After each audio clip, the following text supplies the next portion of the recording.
I'm Scott Sophia, 26 years old, sitting at our dinner table in Burlington, when my world suddenly flipped upside down.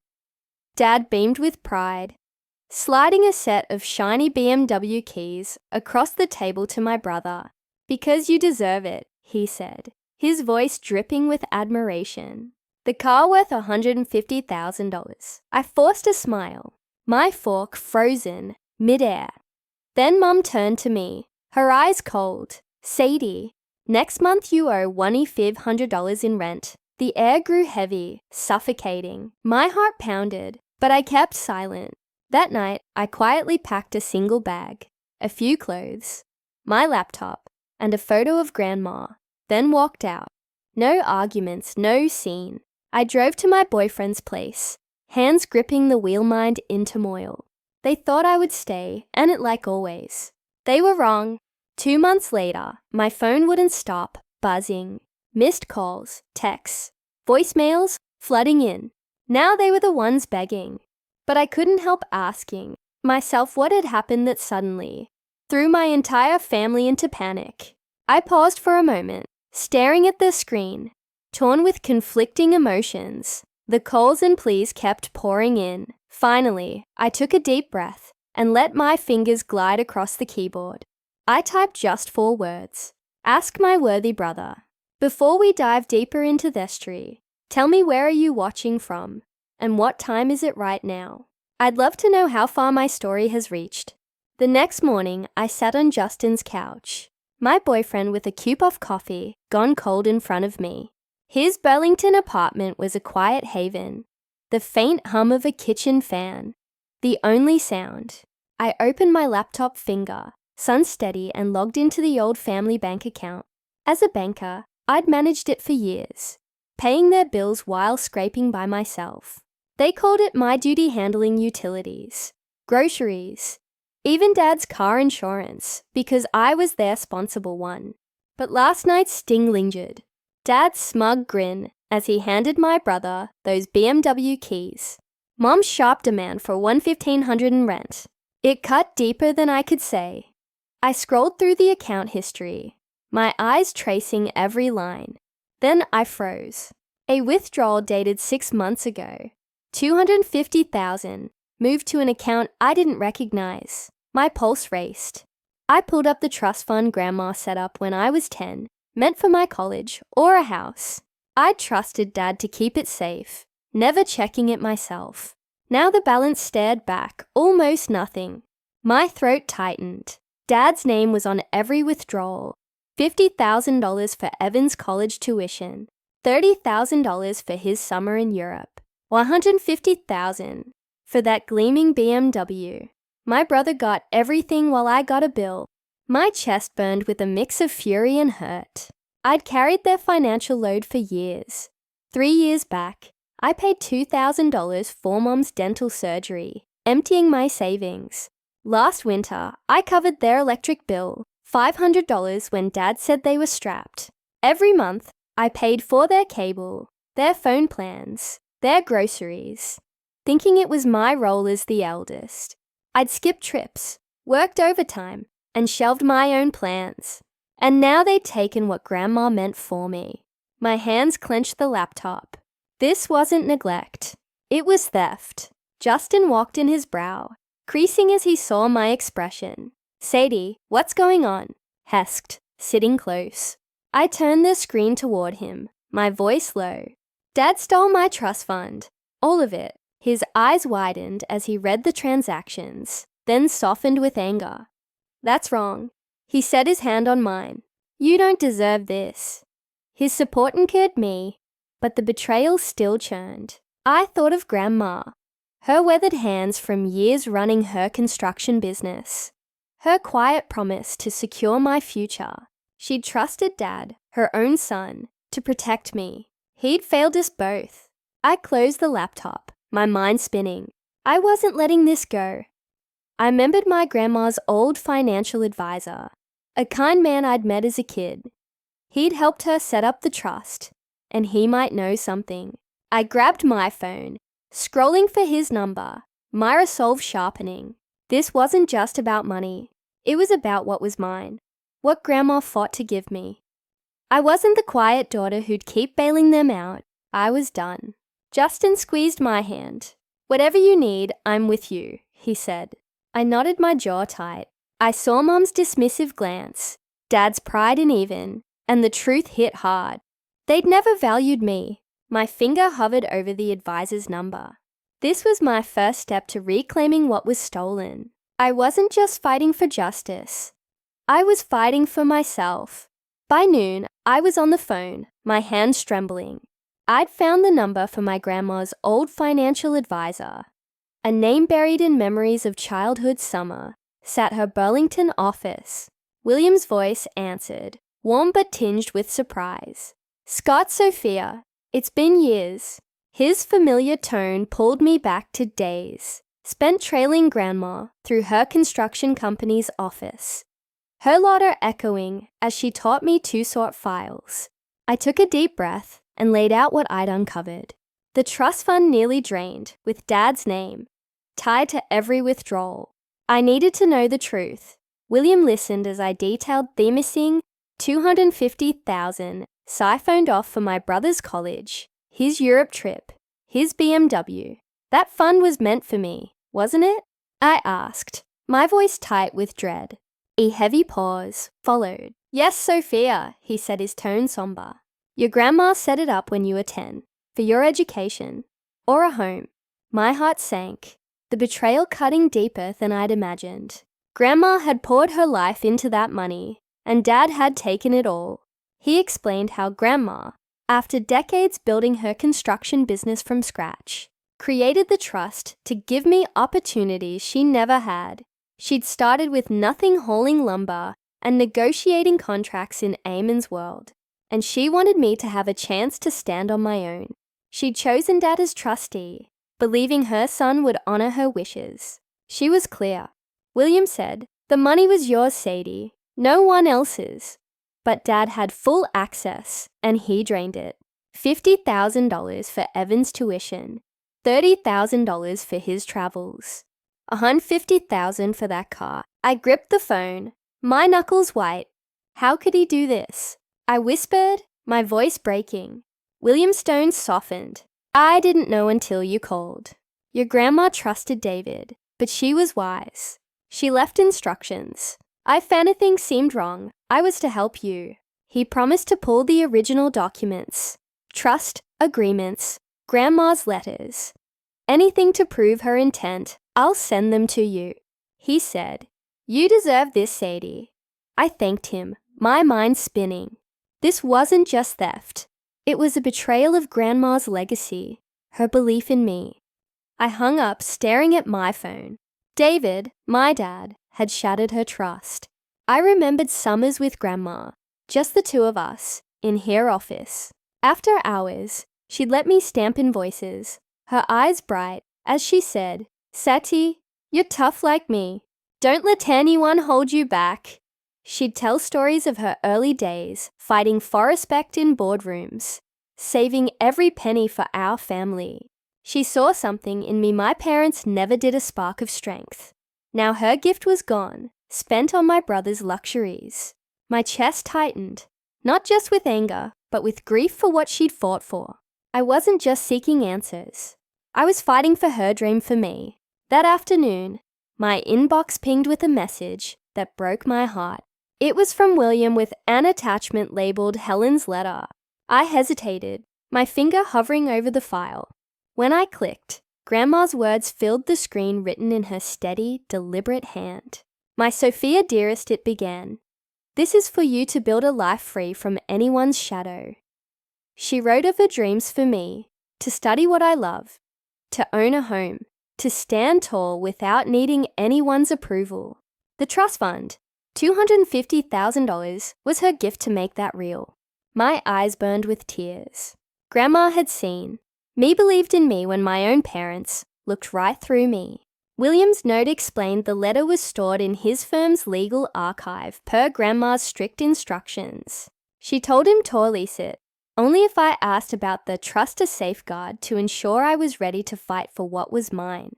I read on her words, sharp with purpose. If anyone takes what's yours, don't let them win. You're stronger than you know, Sadie. My throat tightened. She'd anticipated this betrayal known David might falter. Her faith in me felt like a lifeline pulling me through the hurt.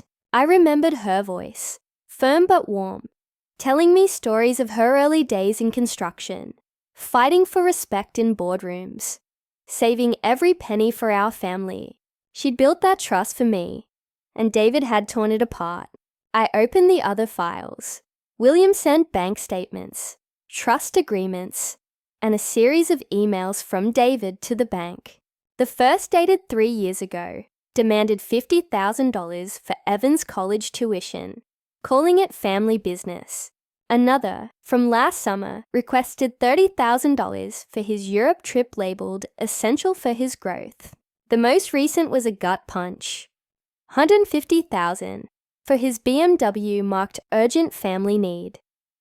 Each email was a calculated move, stripping away my future. David hadn't just mismanaged the trust. He deliberately redirected it to my brother. My jaw clenched anger, mixing with resolve. This wasn't a mistake. It was theft, plain and simple. I started organizing evidence, printing every document, and spreading them across Theatable. I highlighted David's emails, cross-referencing them with bank statements and the trust agreement. The paper trail was undeniable. Every withdrawal violated Grandma's intent. Her letter was the cornerstone, a legal testament to her wishes. I lingered on her words, rereading a line about my strength. It wasn't just about their money. It was about honoring her fight, her belief that I could rise above. My hands shook as I stacked the papers, but not from fear, from determination. I knew I needed a lawyer to take this further. I opened my laptop and searched for trust dispute attorneys in Burlington. Names popped up, but one stood out, a lawyer with glowing reviews for winning cases like mine. I read through client testimonials, each one praising his thoroughness and tenacity. My banking experience told me I needed someone sharp, someone who could navigate the legal maze and hold David accountable. I drafted an email, summarizing the trust's history and attaching a scanned copy of Grandma's letter, along with key bank records. My message was clear. I wanted justice, not just for me, but for Grandma's legacy. ASI hit send, a weight lifted. This wasn't just about reclaiming $250,000. It was about standing up for myself, for the girl Grandma saw when no one else did. I pictured her smile, her unwavering belief in me, and my resolve hardened. David thought he could take what was mine and leave me with nothing. He was wrong. The next day, I drove to downtown Burlington, my folder of evidence ready. The morning air was crisp, and my resolve felt sharper than ever. I parked outside a sleek office building where Andrew, the lawyer I'd contacted, had agreed to meet. His office was on the 3rd floor, all glass and polished wood, with a view of Lake Champlain in the distance. I handed him the folder bank statements, trust agreements, David's emails, and Grandma's letter. Andrew, a wiry man with sharp eyes, flipped through the pages, his expression focused. "This is solid," he said, tapping the letter. "Your grandmother's intent is crystal clear. David's withdrawals violated the trust terms." My shoulders relaxed slightly, a flicker of hope cutting through my nerves. Andrew outlined the next steps: filing a claim, requesting a forensic audit, and preparing for a potential court battle. "We have a strong case," he said, "but it won't be quick." Nodded, ready for the fight. As Andrew began drafting the initial paperwork, it felt a weight lift. For the first time, I wasn't just reacting. I was taking control. David had assumed I'd stay silent like always, but he underestimated me. Grandma's words echoed in my mind. "You're stronger than you know." I left Andrew's office with a plan, my determination burning brighter. This wasn't just about the $250,000. It was about proving I wasn't invisible. Back at my temporary apartment, I opened my laptop to check emails. Among the usual clutter was a message from a local boutique owner, Tessa Mitchell, who'd found me through my online design portfolio. She wanted a logo for her new clothing store in Burlington, a project that could showcase my skills. I'd been studying graphic design online 4 months, squeezing in assignments between bank shifts, chasing a dream I'd buried under family obligations. Tessa's email felt like a sign, a chance to build something for myself.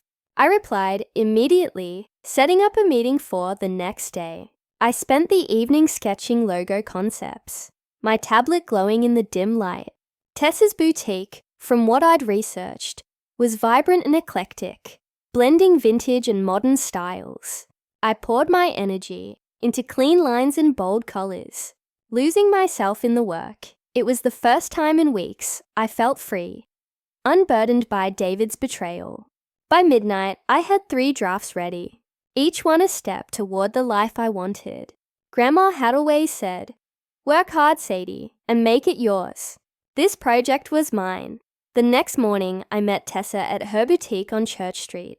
The shop was small, but lively with racks of colorful dresses and handwritten price tags. Tessa, a warm woman with a quick smile, greeted me like an old friend. I showed her my designs, explaining how the curved font and floral accents reflected her brand's energy. She leaned forward, eyes bright. "These are fantastic," she said, pointing to my favorite draft. "You've got real talent." Her words hit me hard, a validation I hadn't realized I needed. We finalized the concept, and she promised to send feedback by the weekend. Later that day, I submitted Theligo drafts to my online design instructor for review. Her response came quickly, a rare email filled with praise. "Sadie, this is professional grade work. You're ready for bigger projects." My heart swelled. For years, I'd put my dreams on hold, managing the family's finances, while David spent my future on my brother. Now I was carving out a new path. Tessa's project wasn't just a job. It was a turning point, a sign I could be more than the daughter who paid their bills. As I drove home, I thought of Grandma's construction office, where she'd taught me to stand tall. This logo project, this lawsuit, they were my way of honoring her. David thought he could erase my worth, but I was building something new, piece by piece. I wasn't just fighting for justice. I was fighting for the life I deserved. A week later, I buried myself in work, ignoring my buzzing phone. My temporary apartment was a mess of sketch pads and coffee cups, my tablet glowing with revisions for Tessa's logo project. I'd been up late refining the design, my online coursework deadlines looming. The phone buzzed again, insistent, and I glanced at the screen. David. My stomach tightened, but I let it go to voicemail. His message was sharp, his voice low and accusing. "Sadie, you're tearing this family apart," he said. "Filing a lawsuit, making us look bad. Drop it now or you'll regret it." His words stung, but not because I felt guilty, because they confirmed heckled more about his reputation than what he'd stolen from me. I deleted the message, my hands steady. David wasn't going to bully me into silence. Minutes later, the phone rang again. This time, it was Mom. Her voice was softer, pleading, but laced with manipulation. "Sophia, come home," she said. "We can settle this as a family. You're blowing this out of proportion, being too sensitive." I clenched my jaw, her words echoing years of dismissal. She'd always brushed off my efforts, paying their bills, keeping their house running, while praising my brother. Now she wanted me to sweep David's theft under the rug. I kept my response short. "No, Mom, this isn't my fault." I hung up my chest heavy, but resolute. I wasn't the problem here. Justin stopped by that evening, his face tense, as he pulled out his phone. "You need to see this," he said, showing me a social media post from Evan. My brother had written a long rant calling me selfish for attacking the family over money. "Sad's always been jealous," he wrote, "trying to ruin me because she can't handle my success." The post had photos of his BMW, his Europe trip, flaunting the life David's theft had bought him. My blood boiled. He'd taken my future and painted me as the villain. But as I scrolled, I saw the comments, dozens of them from locals and strangers alike. "Sounds like you're the selfish one," one read. "Who paid for that car?" another asked. The backlash was swift, people calling out his entitlement. I almost smiled. Evan's attempt to shame me had backfired. Justin sat beside me, his hand on my shoulder. "He's digging his own grave," he said. I nodded, grateful for his support. Evan's post wasn't just cruel. It was proof of his arrogance, the same arrogance David enabled. I thought of Grandma, her fierce belief in fairness. She'd taught me to stand up for myself, to fight for what was right. This lawsuit wasn't just about me. It was about honoring her legacy, the one David and Evan tried to erase. I opened my messaging app. Anger and resolve churned inside me. I typed a single line. "Ask my worthy brother." It was the same phrase David had thrown at me weeks ago when he dismissed my pain at that dinner table. Now it was my defiance, a refusal to back down. I hit send, my heart steady. Evan could post all he wanted. David could threaten. Mom could beg, but I wasn't budging. It turned back to my tablet, diving into the logo revisions. Tessa had sent feedback, loving the bold colors, but suggesting a sleeker font. I adjusted the design, losing myself in the details. My online instructor had emailed too, praising my progress and suggesting I pitch to bigger clients. Their encouragement fueled me. 4 years, I'd carried my family's weight, sacrificing my dreams to keep them afloat. Now I was building something new. My career, my life. David and Mom wanted me to stay small, to forgive and forget. Evan wanted me to feel guilty. But I was done playing their game. 3 weeks later, I sat in a Burlington courtroom, my heart steady. The room was quiet, save for the rustle of papers and the low hum of the overhead lights. Wooden benches gleamed under fluorescent glow, and the judge's elevated desk loomed at the front, a stern reminder of the stakes. I adjusted my blazer, chosen carefully to project confidence, and glanced at Andrew, my lawyer, who was organizing his notes with precision. Across the room, David sat stiffly, his suit, ill-fitting his jaw set. His eyes avoided mine, but I felt no urge to meet them. I'd spent years seeking his approval, only to learn he'd stolen my future. Today, I wasn't here for him. It was here for Grandma, for justice. Andrew stood, his voice clear and commanding. Ash addressed the judge. He presented the evidence with methodical care. David's emails to the bank demanding withdrawals from my brother's tuition, his Europa trip, his BMW, $50,000, $30,000, $150,000, all misdirected. He laid out bank statements, each transaction a betrayal of the trust purpose. Grandma's letter was the centerpiece, her handwritten words projected on a screen. "Sadie, my dearest, this is for your life, your dreams."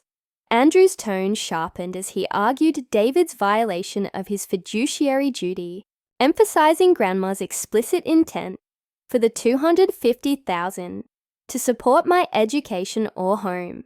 The judge, a gay-haired woman with a non-incensed gaze, listened intently, her pen scratching notes. David's lawyer countered, claiming the withdrawals were family decisions, but his arguments faltered under Andrew's cross-examination.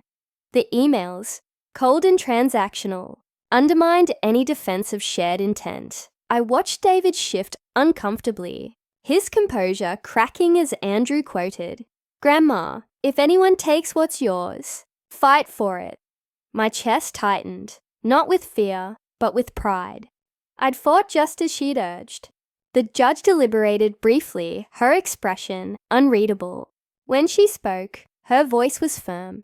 Mr. Scott violated his duty *T. She declared, "The evidence is unequivocal." She ordered David to repay the full $250,000 plus $30,000 in penalties for mismanagement.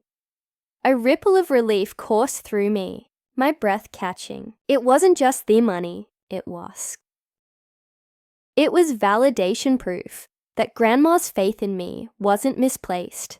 Andrew squeezed my arm, a rare smile, breaking his professional demeanor.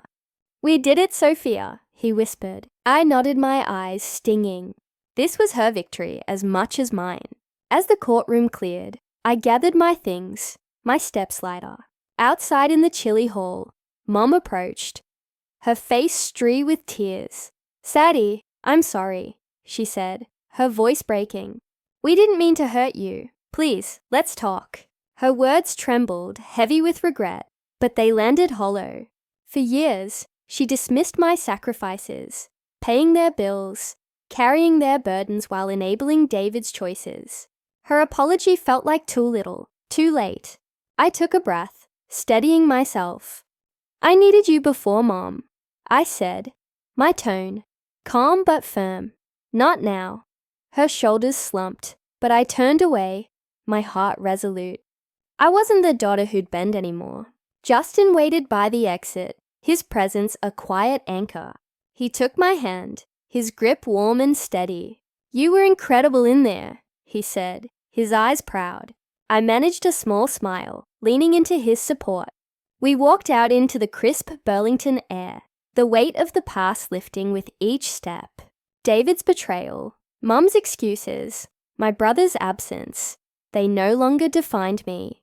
This win was for her, for the future she'd fought to give me. I thought of my design work waiting at home, Tessa's logo, my online courses, a career taking shape. The courtroom had closed one chapter, but another was opening.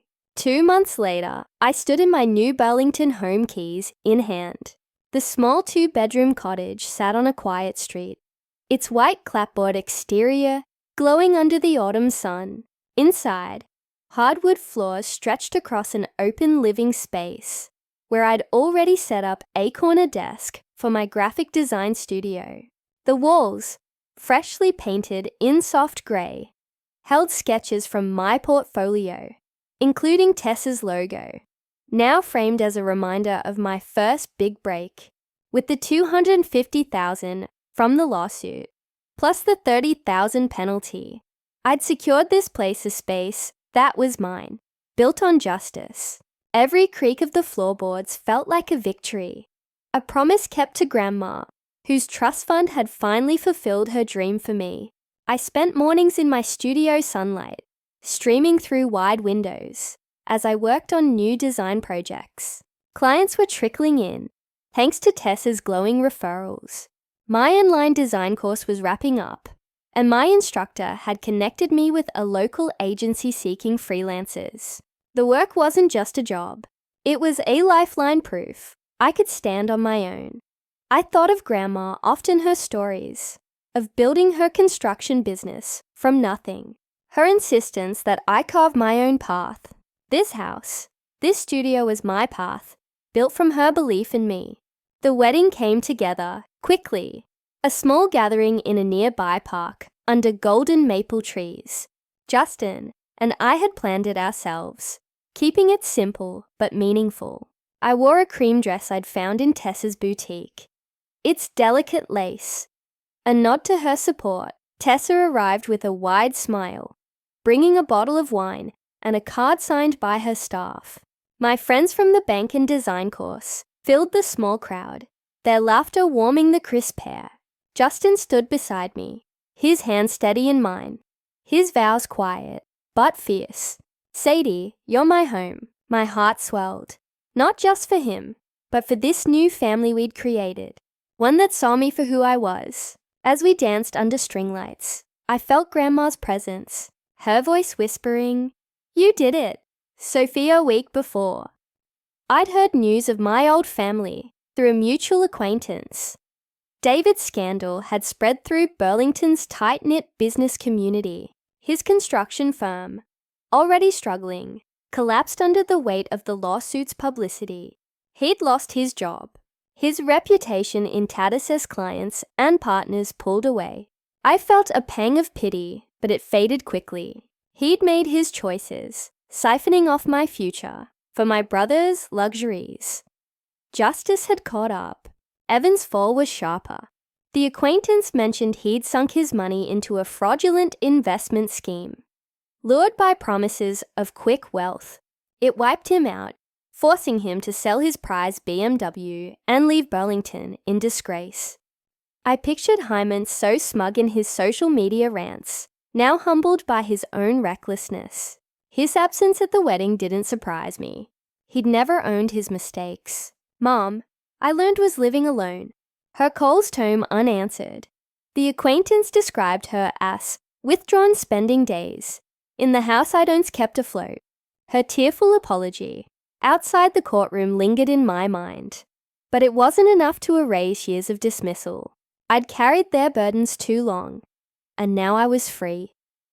Standing in my new home, I traced my fingers over a photo of Grandma placed on the studio desk.